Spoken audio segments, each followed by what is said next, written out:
about the AG resigning and the DOJ very quickly swatting that down. For the Attorney General, there's a big burden on his shoulder. And there's high expectations amongst the American public, amongst the president, amongst the president's supporters, tens of millions of Americans who, earlier in a segment, last segment, you're talking about a two-tier justice system. You're mentioning Andy McCabe getting off, and then 7 to 9 years of a sentencing recommendation as it relates to Roger Stone. So as Durham's completing his work, John Durham, the prosecutor. John Durham, the people they want to see that the origins of the Trump-Russia collusion hoax, that there's going to be accountability for the FISA abuse that took place. And that is a responsibility on his shoulders. And maybe he doesn't want the president to speak out, but the president will. The president will tweet. The president's frustrated. He's demanding, with his own high expectations, he's demanding transparency and accountability. You're right that people are frustrated at the idea that there's two tiers of justice.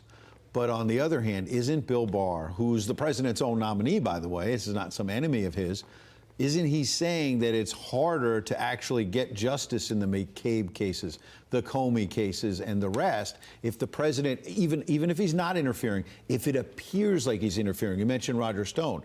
Bill Barr says he had already determined he thought 7 to 9 years was too long of a sentence. But once the president started tweeting, it looked like it was pressure from the president, not an independent-minded Bill Barr. Yeah, I mean, if there's a particular statement, a feeling that the president has where he feels like he should or could give the Attorney General some space on, maybe he'll take that in consideration.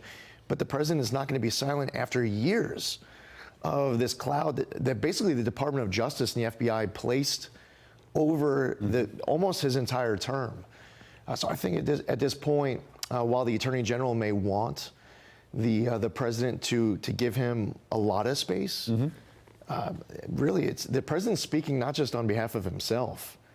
He's speaking on behalf of an entire country that sees misconduct. They know that laws were broken, that administrative procedures were broken. They read I.G. Horowitz's report. So they want answers. They want accountability. They want answers, and they want accountability, and they want it done now. I mean, they don't want. People are tired of waiting.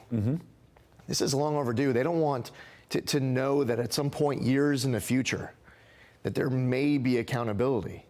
But they want to see people right now. One of the questions moving forward might be: is Bill Barr the right person to get to the bottom of all of this?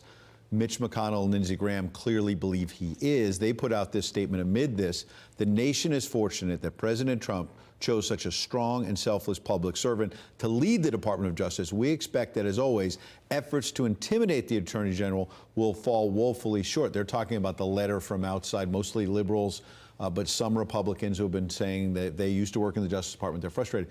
But the question is, aren't Mitch McConnell and Lindsey Graham also telling the president, this guy is a good, independent man, make sure he doesn't leave? I think the president agrees that Attorney General Barr is a good man. I believe that Attorney General Barr is someone who is in a great position. He's taken the reins of the Department of Justice, and he is in a position to be able to drain the swamp inside the Justice Department. So why not let him to do that?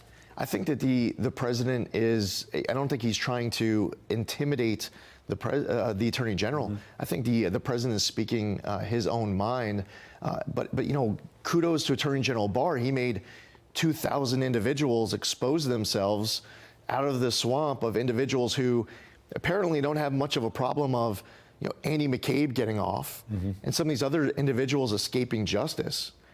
But they have a problem with in the case of Roger Stone, someone who had guns out, somehow CNN reported this story, a foreperson of the case who was an anti-Trump person who called him the Klan president, and then recommending 7 to 9 years on the sentencing guidelines instead of about 3 to 4, which what it should have been. You're right. People are fired up about it. In the last 15 seconds we have, do you believe Bill Barr is going to step down or not?